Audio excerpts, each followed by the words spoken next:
Dahil maagang naulila si Irish, ay napilitan nitong manirahan sa bahay ng kanyang tiya. At hindi siya nakaligtas sa pagmamalupit ng kanyang tiyahin at ng kanyang pinsan. Sa paglipas ng panahon, anong klaseng paghihiganti kaya ang gagawin ni Irish? Tunghayan sa ating kwento. Kung bago ka pa lang sa channel na ito, Ate Jane TV, huwag kalimutang pindutin ang notification bell and subscribe button. Sana po hindi naman malaking abala sa inyo ang pagpindot ng subscribe button dahil ang kapalit po nito ay ang pagsuporta para makapag-produce ng mga libreng stories sa mga channels ni Ate Jane. Maraming salamat! Irish, ano ba? Ang kupad-kupad mo naman kumilos. Galit na tawag ni Elizabeth kay Irish. Tiheto na po mainit na tubig para sa pampaligo mo. Nagmamadaling wika ni Irish at iniabot ang takore na may laman na mainit at bagong kulong tubig. Sige, ilagay mo rin sa timba at ako nang bahala. Kumain ka na nga at baka mahuli pa kayo sa eskwela nila Gemma at Jenny. Wika ni Elizabeth, kaya agad na nag-asikaso si Irish. Ulila na ang dalagang si Irish at tanging si Elizabeth lamang ang kamag-anak na meron siya. Bata pa lamang ay ito na ang kumupkup kay Irish. Kahit na ginagawa siya nito na parang alila, ay hindi alintana ni Irish ang mga bagay na iyon. Merong dalawang anak ang tiyahan ni Irish at ito ay sila Gemma at Jenny na kaniyang mga pinsan. Ang dalawang pinsan ni Irish ay may kani-kaniyang ugali. Si Gemma ay napakasuplada, masamang ugali, at madalas pa na magsinungaling para lamang mabuntong kay Irish ang sisi. Samantalang ang isa pa ay si Jenny. Kabaliktaran nito sa kanyang kapatid. Si Jenny naman ay mabait na bata at parating ipinagtatanggol si Irish.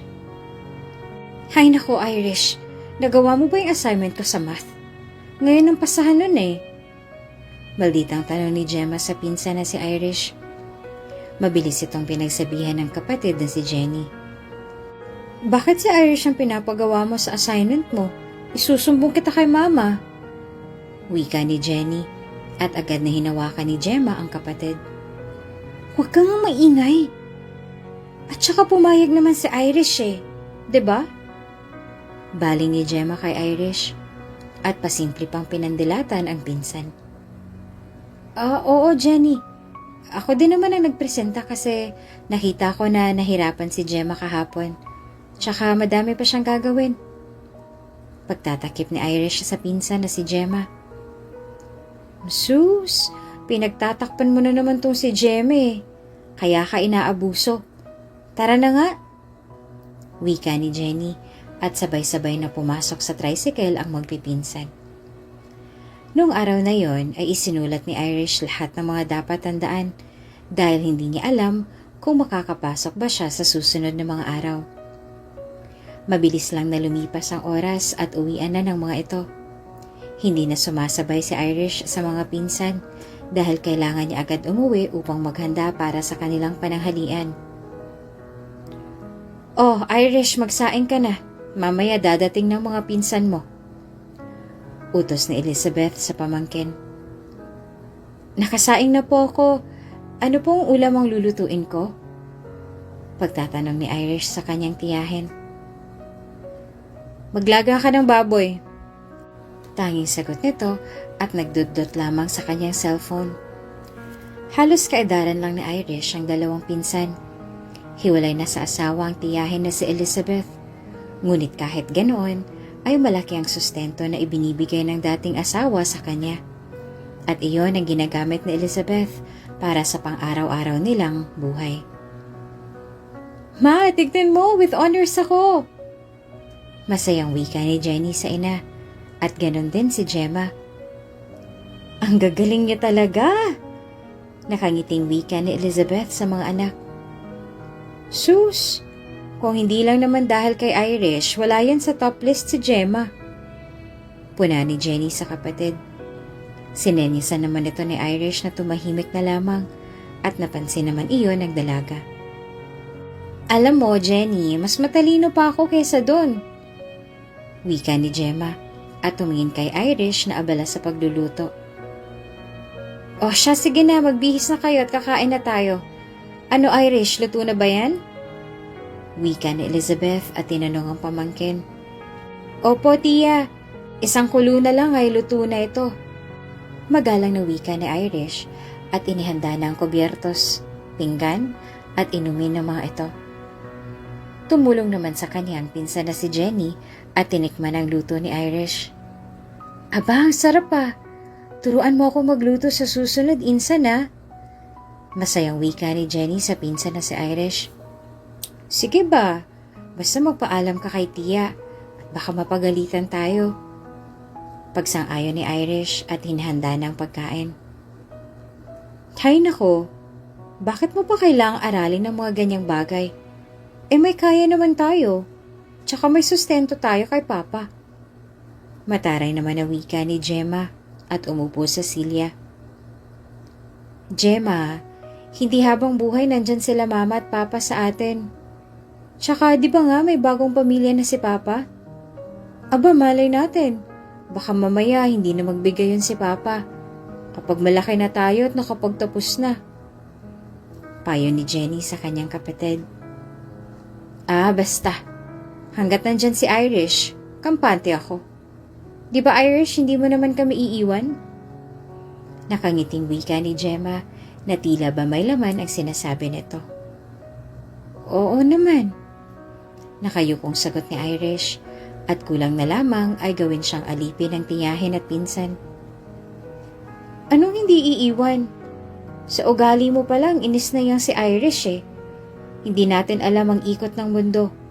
Baka bukas, ikaw naman ang hihingi ng tulong at magmamakaawa kay Irish.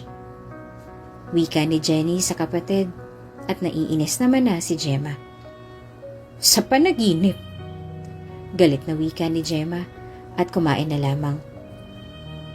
Noon pa man ay nais na ni Irish na umalis sa tahanan na iyon at kita ni Jenny ang pagnanais na iyon ni Irish. Ngunit pareho nilang alam ang realidad na wala pa sa wastong edad si Irish para bumukod. Lalo na't wala naman silang ibang kamag-anak na kakilala.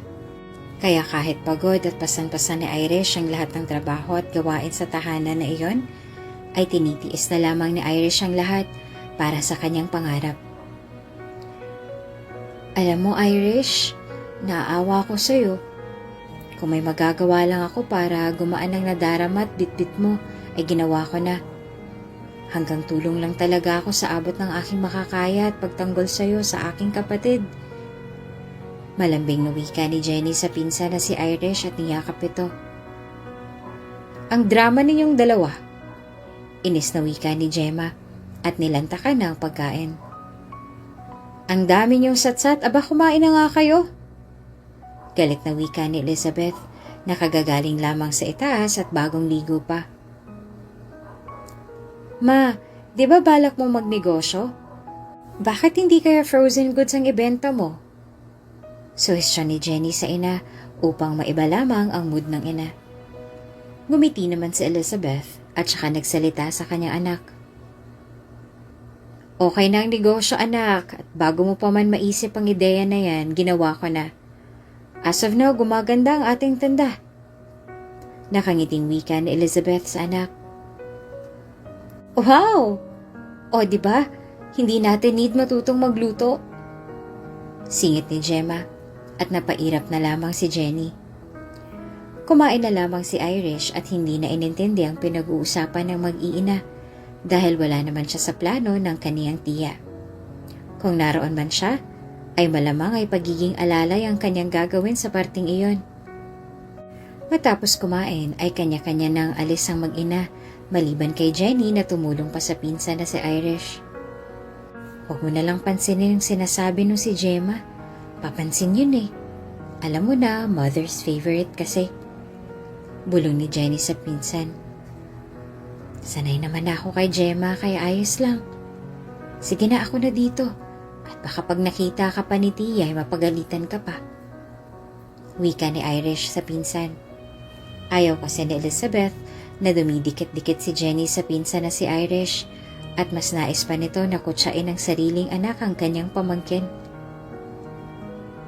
Nga pala Irish, bukas, huwag ka na munang pumasok. Dahil tutulungan mo ako sa pag-aayos dito sa bahay. Maliwanag ba? Utos ni Elizabeth. Gustuhin man ni Irish na hindi sumang-ayon ay wala siyang magawa. Dahil ito ang nagpapaaral sa kanya, kaya wala siyang choice kundi sumunod. Opo, tiya, maliwanag po. Nakayukong wika ni Irish. Bigla namang sumingit sa usapan si Jenny. Mama, may exam kami bukas. Paano po si Irish? Tila ba pangangatwiran ni Jenny sa sariling ina? Pakiramdam kasi ng dalaga ay hindi makatarungan ang pinapagawa ng kanyang ina at kapatid sa kanyang pinsan na si Irish. Aba, problema niya na yun. Walang pakingwika ni Elizabeth at sasagot pa sana si Jenny nang hilahin na siya ni Irish. Ano ka ba? Ayos lang. Hayaan mo na si Tia. Tsaka sabihin mo na lang kay Ma'am na kailangan kong lumiban at ikuha mo na lang ako ng test paper nang maipasa ko sa susunod. Basta ako nang bahala, okay? Pagpapakalma ni Irish sa kanyang pinsan. Napabuntong hininga na lang si Jenny at malungkot na tumingin sa kanyang pinsan. Bakit bang bait mo? Palagi ka tuloy nilang inaabuso. Malungkot ang wika ni Jenny at niyakap ang pinsan. Napangiti naman si Irish sa sinabi ng kanyang pinsan at saka nagturan. Ito lang ang magagawa ko eh. Malaki din naman ang tulong sa akin ng pamilya mo. Kaya ito na lang ang masusukli ko. Maluhaluhang wika ni Irish at pilhim na pinahid ang kanyang luha sa mata. Matapos noon ay umalis na si Jenny at umakyat sa kanyang silid upang gumawa ng mga aralin. Samantalang si Irish naman ay nanatili sa ibaba at inayos ang mga dapat gawin sa tahanan na iyon.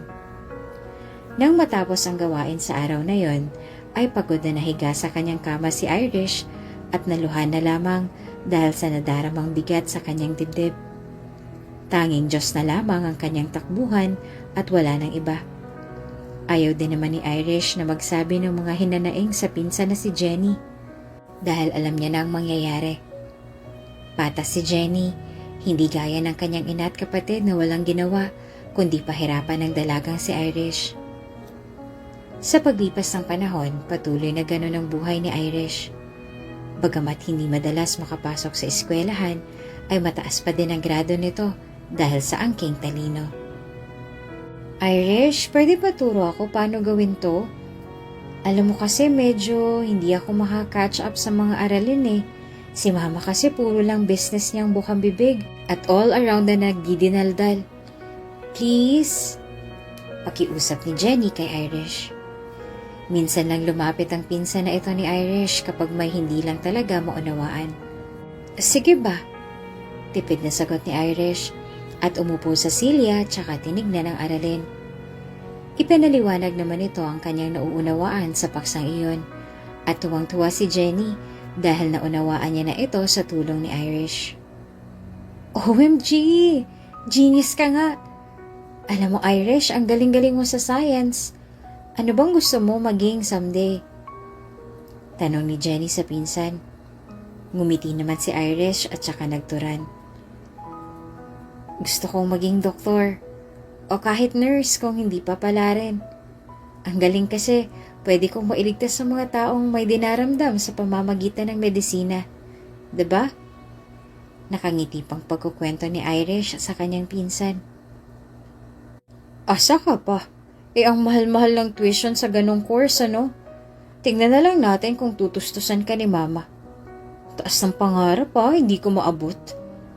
Nakangiting wika ni Gemma na nakisingit lamang sa usapan para ipamukha kay Irish ang realidad.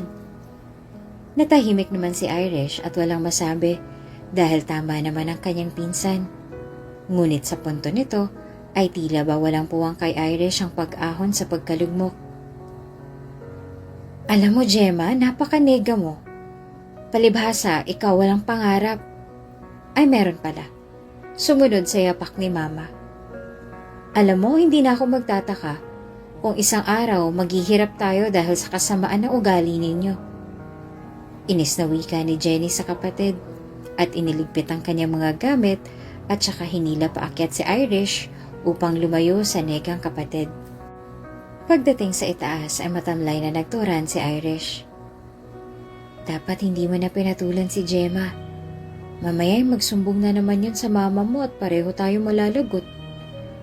Wika ni Irish kay Jenny. Ay naku, hayaan mo siya.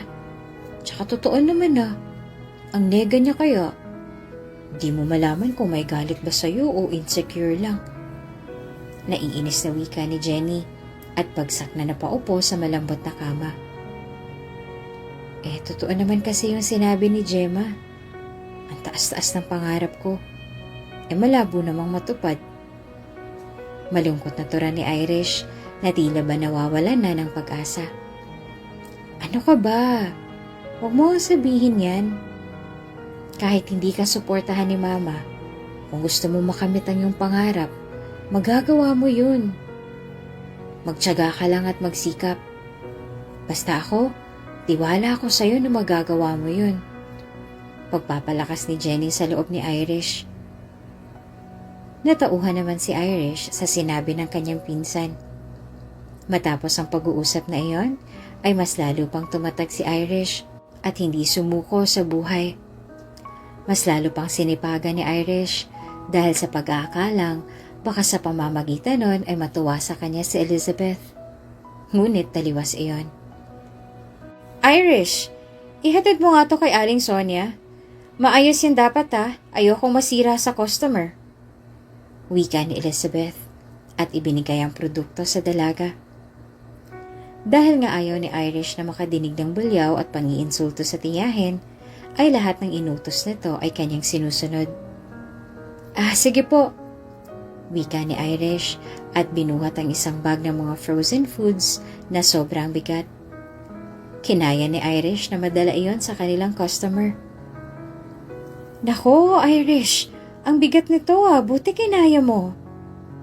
Puna ng matanda sa dalaga. Nako, magaan lang po yan. Nakangiting wika ni Irish, ngunit sa totoo lamang ay hindi niya na matiis ang kirot ng kanyang braso.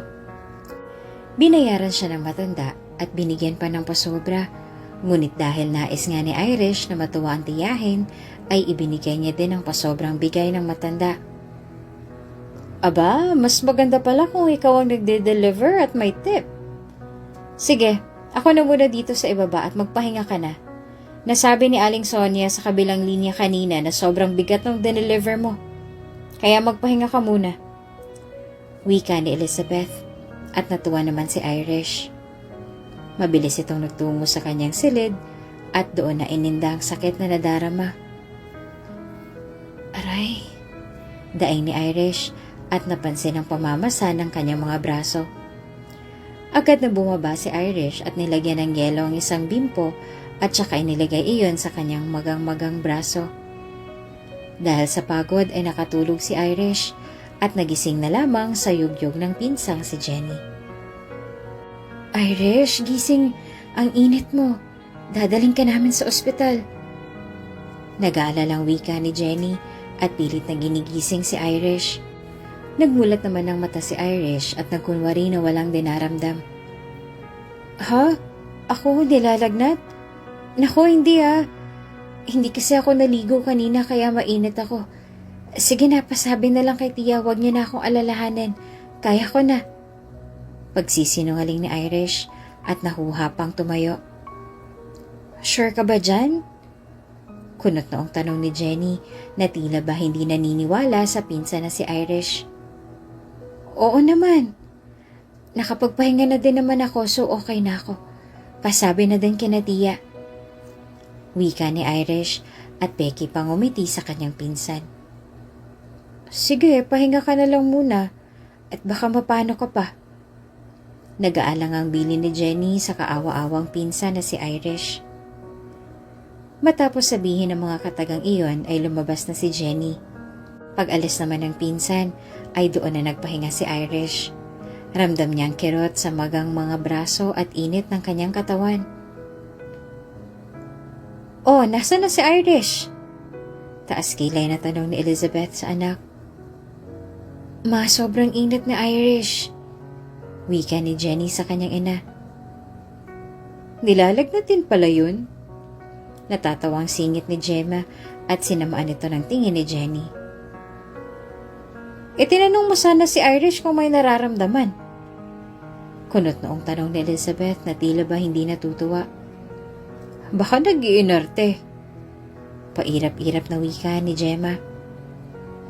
Sabi niyo okay lang daw po siya. Pero mama, nung hinawakan ko siya, sobrang init niya. Paliwanag ni Jenny. Ngunit sarado ang tenga ng kanyang ina patungkol sa ganong bagay at nilagpasan lamang siya. Napailing na lamang si Jenny at nagtungo sa kusina upang kumuha ng maaaring makain ng pinsan at kinuhaan ito ng gamot. Kumatok ito sa pinto ni Irish. Agad naman na tumayo si Irish sa pag-aakalang ang tiyahin na masungit ang nasa labas ng pinto. Pasok po, wika ni Irish at pinilit na magsalita ng normal. Irish, kain ka na muna, tsaka inumin mo tong gamot to. Alam kong masama ang pakiramdam mo at huwag ka nang magsinungaling pa. Wika ni Jenny at ibinigay ang pagkain sa pinsan. Maluha-luha naman na napatingin si Irish sa pinsan na si Jenny. Salamat Bakit ba ang bait mo sa akin? Naluluhang tanong at pasalamat ni Irish sa pinsan. Tumawa naman ang bahagya si Jenny at saka nagturan. Natural, pinsan kita. Magkadugo tayo. Ano bang ginagawa ng magkadugo? Di ba nagtutulungan? Nakangiting wika ni Jenny. Natahimik naman si Irish at napaisip na sana ay ganun din ang tiyahin. Ngunit isinawalang isip na lamang iyon ni Irish dahil alam niya na malabong mangyari ang bagay na iyon. Lalo na't pabigat siya sa mga ito. Salamat Jenny Sana ganyan din sila Tia at Gemma sa'yo. Kaso ayoko nang umasa. Malungkot na wika ni Irish at nag-umpisa ng kumain. Hindi naman kumibo si Jenny at pinanood lamang si Irish hanggang matapos ito. Pahinga ka na muna, ako na magbaba nito. Di naman yan magagalit si Mama dahil abala sila ni Gemma sa negosyo. Alam mo na, Mom's favorite daughter. Nakangiting wika ni Jenny. Matapos noon ay lumabas na ito at nagpahinga naman si Irish. Laking pasasalamat ni Irish dahil kahit na parating mang pinagagalitan at inaalipusta ng tiyahin at pinsan, ay nandyan naman si Jenny para sa kanya na itinuturing siyang kapatid at hindi pinababayaan. Makalipas ang ilang linggo, ay nagpatuloy si Irish sa mga gawain sa bahay at kahit na hindi madalas nakakapasok sa eskwela, ay nagawa pa din itong maipasa ang kanilang exam at matataas pa din ang mga grado na hindi naman nagustuhan ni Gemma dahil ayaw niya na may nakakaangat kesa sa kanya. Pagkagaling sa eskwela, masayang umuwi si Jenny. Bitbit ang magandang balita kay Irish. Oh, Jenny, tuwang-tuwa ka ata. Takang po na ni Elizabeth sa anak. Si Irish mamang top sa klase nila. Nakangiting wika ni Jenny at ibinigay ang card sa pinsan. Hindi naman makapaniwala si Irish at pakiramdam niya ay ito nang umpisa ng kanyang mga pangarap. Inakala ni Irish na sa pamamagitan nito ay matutuwa ang kanyang tiyahin. Ngunit naging taliwas ang naging reaksyon nito. Ano ka mo? Si Irish ang top sa klase ninyo? Ikaw Gemma, pang-ilan ka? At ikaw Jenny? Baling nito sa mga anak. Natahimik naman ang mga ito at napayuko na lamang si Irish. Pangalawa po ako. Nakayukong wika ni Jenny sa kanyang ina. Ikalawa, magaling. Ikaw, Gemma? Baling naman ito sa anak na paborito. Hindi nakaimik si Gemma, kaya si Jenny ang sumagot sa tanong ng ina. Wala po siya sa list dahil may bagsak po siya na subject. Sagot ni Jenny at masamang tinignan si Gemma. Bida-bida lang? Tsaka mama, di ba ikaw din ang nagsabi na hindi naman importante ang grades? Palusot pa ni Gemma. Ngunit sa puntong iyon ay hindi natuwa sa anak si Elizabeth. Hindi ka ba nahiya? Araw-araw kang pumapasok pero hindi ka nakapasok sa top list. Samantalang si Irish na hindi nakakapasok ay nasa top list. Galit na wika ni Elizabeth sa anak. Mama, sip-sip kasi yan si Irish sa mga teacher. Paawa effect, kaya siguro naawa sa kanya yung mga guru namin. Mataray na pangangatwiran ni Gemma. Gemma, alam mo naman na matalino talaga si Irish. Bakit nagagalit ka? Kasi hindi niya ginagawa ang mga homeworks mo? Wala ka naman kasi talagang talino. Nakaasa ka lang kay Irish at sa mga sagot niya. Inis na wika ni Jenny at pinagtanggol ang pinsan na si Irish. Talaga ba? Simula nga na nagpagawa ko dyan, nasira ang grades ko eh. Paninisin ito. Tahimik! Ikaw, Irish. Turuan mo si Gemma. Gawin mong lahat para maging top list siya. At gusto ko si Gemma ang nasa list mo. Kung hindi, pahihintuin kita. Galit na wika ni Elizabeth. Mama, ang unfair mo naman. Pinaghirapan niyo ni Irish. Tapos si Gemma lang ang gusto mong pumalit? Bakit? Kasi siyang paborito mo? Ma, ako, paano ako? At ikaw, Gemma, the favorite child. Napakawalang hiya mo. Galit na wika ni Jenny at natahimik naman ang lahat. Jenny, pumasok ka sa kwarto mo. Wika ni Elizabeth na tila ba hindi nadinig ang anak. Tia, hindi ko po susundin ang sinabi mo. Lakas loob na wika ni Irish na nakapagpatigil sa mag-iina. Maging si Jenny ay hindi makapaniwala na sa wakas ay nanandigan na para sa kanyang sarili si Irish. Ano? Mama, nagmamatigas. Wika ng salbahing si Gemma. Tama na po. Parati na lang si Gemma. Paano naman ako?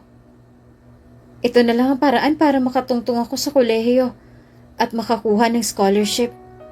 Ginawa ko lahat para makuha ito. Tapos ganun-ganun niyo lang kukunin? Sumusobra na kayo. Umiiyak na wika ni Irish. Agad na lumapit sa kanya si Gemma at sasampalin sana nang mahawakan ni Irish ang kamay nito at itinulak ang pinsan. Ikaw, babae ka, wala kang utang na loob. Galit na wika ni Elizabeth at kinaladkad palabas si Irish. Mama, tama na! Kayo naman ang may kasalanan eh. Pagtatanggol ni Jenny sa pinsan. Ngunit hinila lang siya ni Gemma at tinulak sa banyo at saka nilock. Palayasin mo na yan, Mama. Ambisyosa kasi. Galit na wika ni Gemma. Isa ka pa. Umakyat ka na sa kwarto mo at doon tayo magtutuos. At ikaw, Irish, lumayas ka. Galit na wika ni Elizabeth at sinarado ang pinto ng bahay. Iyak na iyak si Irish at tila ba hindi alam ang gagawin. Walang ni isang gamit ang ibinigay sa kanya, maging damit ay wala. Sa puntong iyon ay takot na takot si Irish dahil wala siyang mapupuntahan. Hanggang sa umulan na lamang, kaya dali-daling sumilong sa isang kainan si Irish at nakita siya ni Aling Glorita. Irish? Aba, basang-basa ka. Ano bang nangyari sa'yo? Kunot na ang tanong ng matanda kay Irish. Nangangatog na tumingin si Irish sa matanda at doon ay bigla na lamang itong nawala ng malay. Pagmulat ng mata ni Irish ay nasa isang silid na siya at nasa kanyang tabi si Aling Glorita. Nasaan po ako? Nagtatakang tanong ni Irish at inilibot ang kanyang paningin. Nawalan ka ng malay kanina, kaya dinala kita dito sa amin. Ano bang nangyari sa'yo? Bakit basang-basa ka? Pagtatakang tanong ni Aling Glorita kay Irish.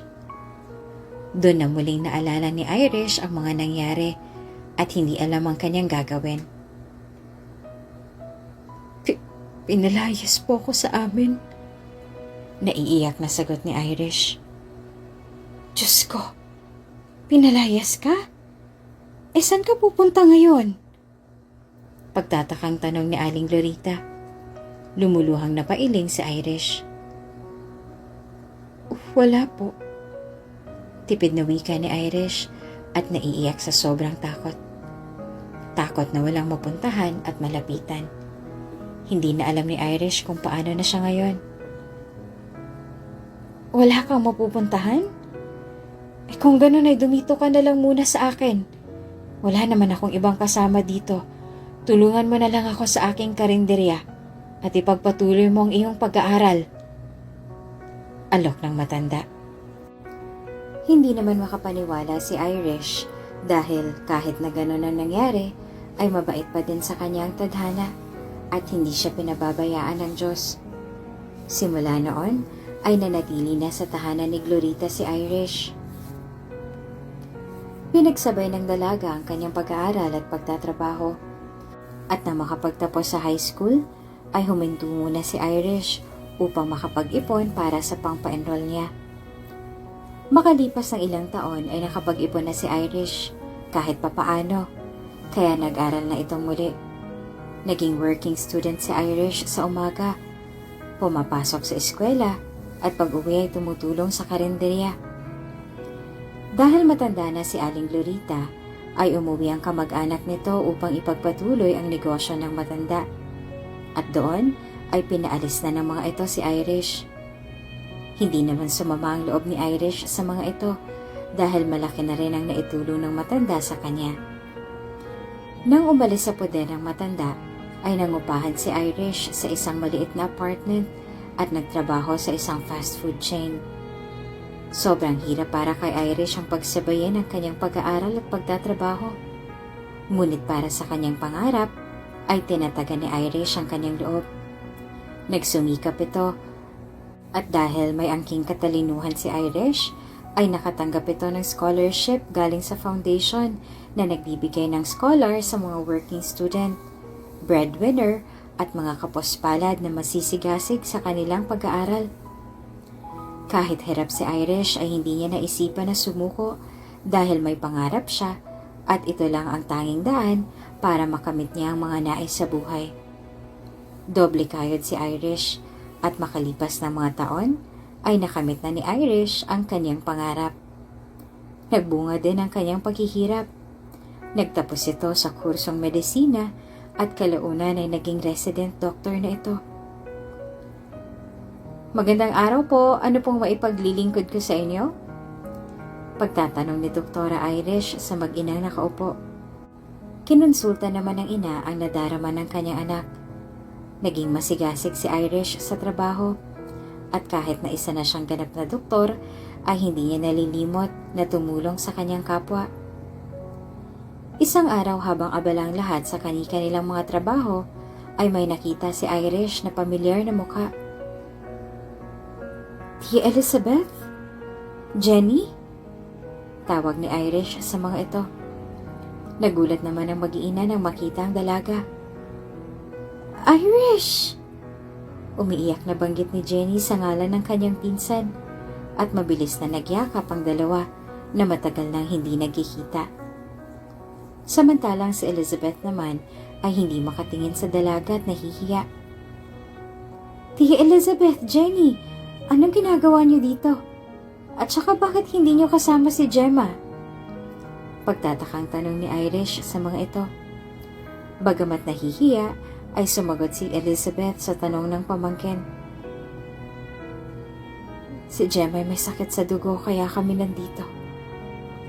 Sagot ni Elizabeth at hindi makatingin kay Irish. Sepsis?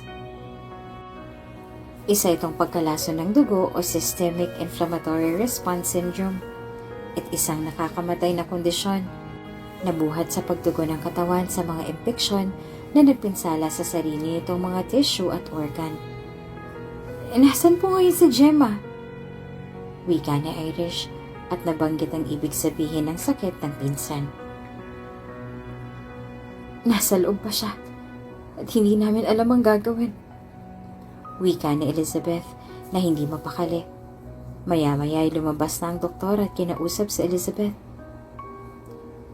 May sepsis ang anak mo, Mrs. Ang antibiotics ay naibigay na para makontrol ang impeksyon. Karaniwan ng mga individual na may sepsis o septic shock ay makakatanggap ng IV fluid therapy at oxygen. Sa ngayon, wala po kaming ganyan dito sa ospital dahil madami din ang pasyente na ang sakit ay katulad ng sa anak mo. Pasensya na po. Wika ng doktor at natulala na lamang si Elizabeth. Pero paano yan? Naiiyak na tanong ni Elizabeth. Humingi kaya tayo ng tulong kay Papa? Suhestyon ni Jenny. Doon na sumingit sa usapan si Irish dahil hindi niya maatim na makita ang nagkakagano ng kanyang tiyahin at pinsan. Tutulungan ko po kayo na makahanap ng espesyalista para kay Gemma at tutulungan ko kayo sa gastusin sa kanyang gamutan.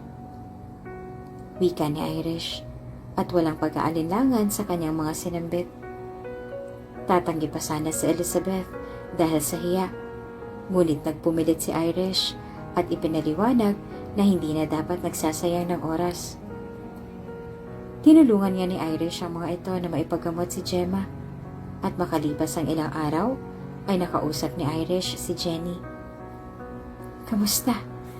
Nakakatawa kasi nakamit mo na yung pangarap mo. Congratulations sa'yo. Nakangiting wika ni Jenny sa pinsan. Kumain ka na ba? Halika, sumama ka sa akin. Mamimili tayo. Tapos dalhin natin kila tiya. Wika ni Irish na tila ba hindi iniintindi ang sinabi ni Jenny. Hindi ka pa rin talaga nagbabago. Napakamapagkumbaba mo pa rin. Tsaka ang bait-bait mo. Salamat kasi hindi mo kami pinabayaan. Kahit na malaki ang kasalanan sa iyo nila, Mama. Naluluhang wika ni Jenny. Hinawakan naman ni Irish ang kamay ng pinsan at saka nagturan. Alam mo, malaki ang utang na loob ko sa iyo. Kasi parati mo noon pinapatatag ang loob ko. Palagi kang nandyan sa tabi ko.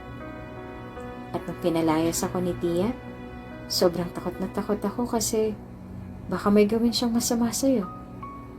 Baka pati ikaw ay madamay dahil sa akin. Sorry kung hindi na ako nagpakita pa noon sa'yo. Naisip ko kasi na iyan ang mas magandang gawin. Nagtataka lang ako ano bang nangyari sa inyo. At bakit parang naghirap kayo? Mahabang litanya ni Irish. Napabuntong hininga naman si Jenny. Nalugi ang negosyo ni Mama. Matapos kasi na mawala ka sa bahay, siya nang gumagawa ng mga gawain. At madalas pa siyang mag-inom at magsugal. Itong si Gemma naman, parating nasa gimikan. At isang araw nalaman na lang ni Mama na wala na pala siyang savings at nalugi ng negosyo. Doon na din nag-umpisang lumabas ang mga sintomas ng sakit ni Gemma. Kaya wala na akong nagawa kundi humito sa pag-aaral at magtrabaho. Ganon din si Mama. Nangamuhan siya pero para bang bumalik sa kanya yung mga ginawa niya sa'yo. Pagkukwento ni Jenny sa mga naganap sa kanilang buhay. Labis na nalungkot naman si Irish sa mga nangyari sa buhay ng kanyang tiya at mga pinsan. Mapalad kayo. Kasi kahit papaano hindi kayo pinabayaan ng Diyos. Mabuti na lang at nagkita-kita muli tayo. Alam mo, naghirap din ako para makimit ko lang kung anong meron ako ngayon. Kaya maniwala lang tayo sa Diyos at manalig sa Kanya. Makikita mo rin ang Kanyang biyaya. Nakangiting wika ni Irish at nagyakapan silang dalawa. Simula nang mawala sa poder ni Elizabeth si Irish, ay doon na minalas ang kanilang buhay, na para bang kinarma sila sa mga pinaggagawa nila sa sariling kadugo. Gayunpaman, kahit na may hindi pagkakaunawaan sa nakaraan, ay hindi nag-alinlangan si Irish na tulungan ang mga ito. Para kay Irish, ang pagtulong sa kapwa ay hindi nakabase sa kung ano kayo noon. Makalipas ang ilang buwan na gamutan, nakaligtas na sa kapahamakan si Gemma at tuluyan ang gumaling. Masaya ako na magaling ka na. Wika ni Irish at umiti sa pinsan. Irish, pwede ba kitang makausap? Tanong ni Elizabeth na para bang nahihiya pa. Sige po, maiwan na namin muna kayo Nakangiting wika ni Irish at sabay sila na lumabas ni Elizabeth. Irish, salamat Pwede ba kitang yakapin? Wika ni Elizabeth at tumango naman si Irish. Alam mo ba, Tia? Matagal ko nang gusto na maramdaman ang yakap mo sa akin at ang paghaplos mo sa mga buhok ko.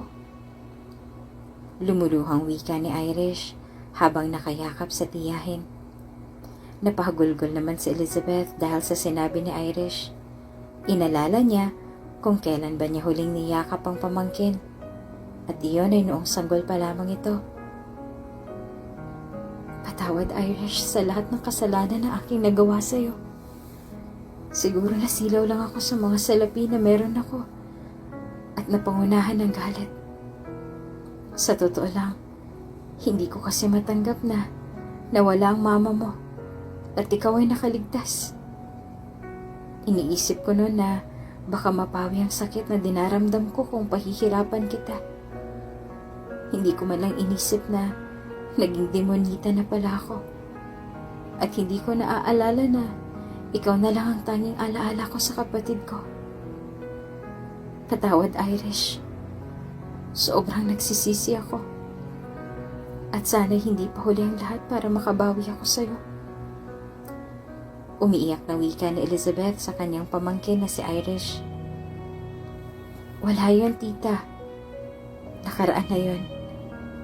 At saka malaki ang utang na loob ko sa inyo.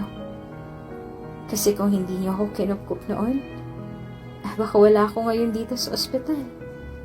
Baka naging palaboy lang ako sa lansangan. At hanggang ngayon ay nanlilimos pa din. Kaya malaki pong naitulong mo sa akin.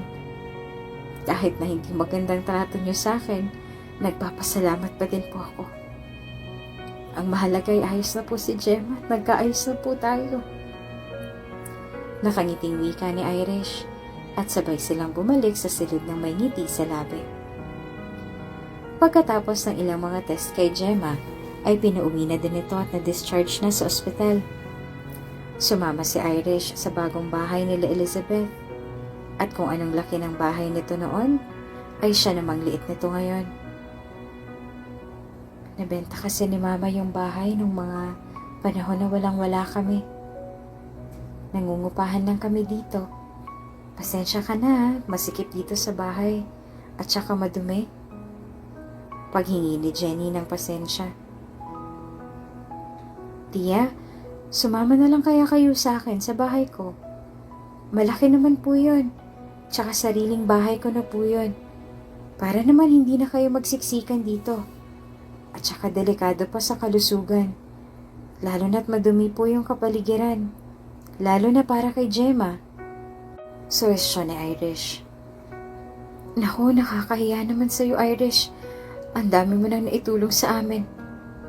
Pagtanggi ni Elizabeth. Wala po yun. Di ba nga po magkakadugo ay dapat nagtutulungan sa hirap at ginhawa? Kung inaalala niyo pong nakaraan, kalimutan na po natin yun. Nakaraan na yun. Ang mahalaga ay ang ngayon.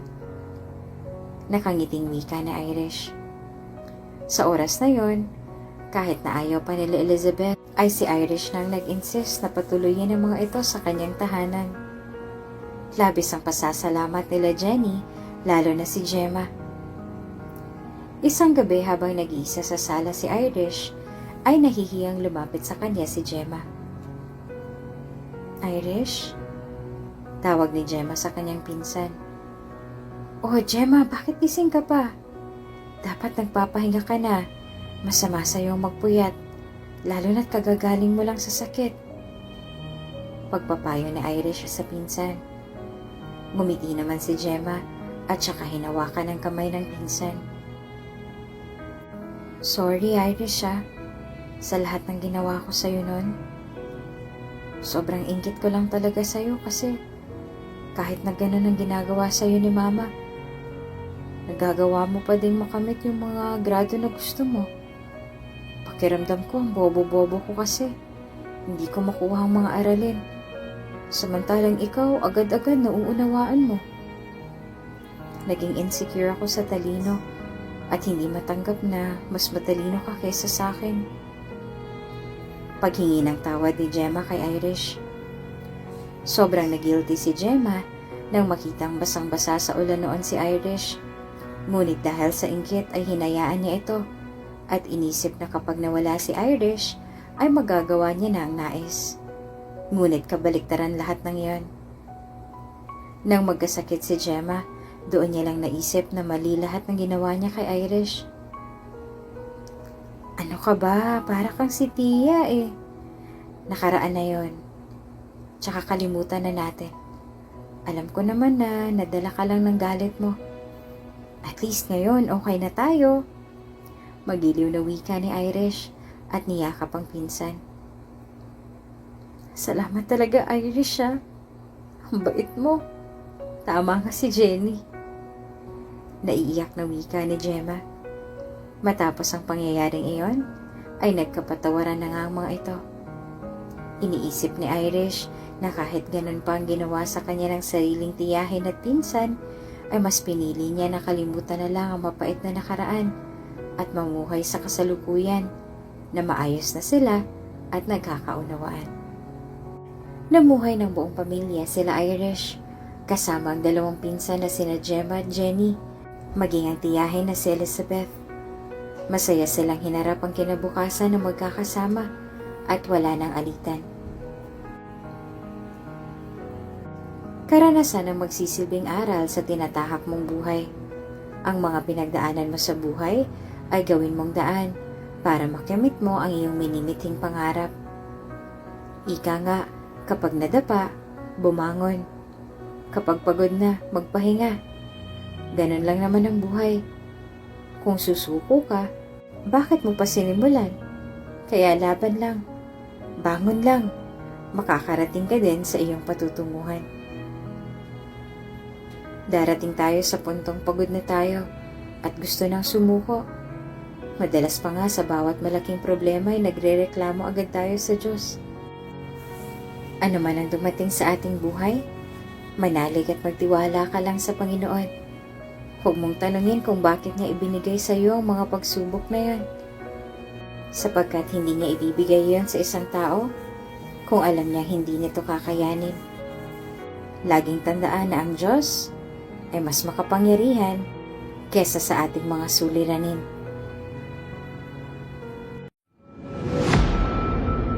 Kung bago ka pa lang sa channel na ito, Ate Jane TV, huwag kalimutang pindutin ang notification bell and subscribe button. Sana po hindi naman malaking abala sa inyo ang pagpindot ng subscribe button dahil ang kapalit po nito ay ang pagsuporta para makapag-produce ng mga libreng stories sa mga channels ni Ate Jane. Maraming salamat! Dahil maagang naulila si Irish, ay napilitan nitong manirahan sa bahay ng kanyang tiya.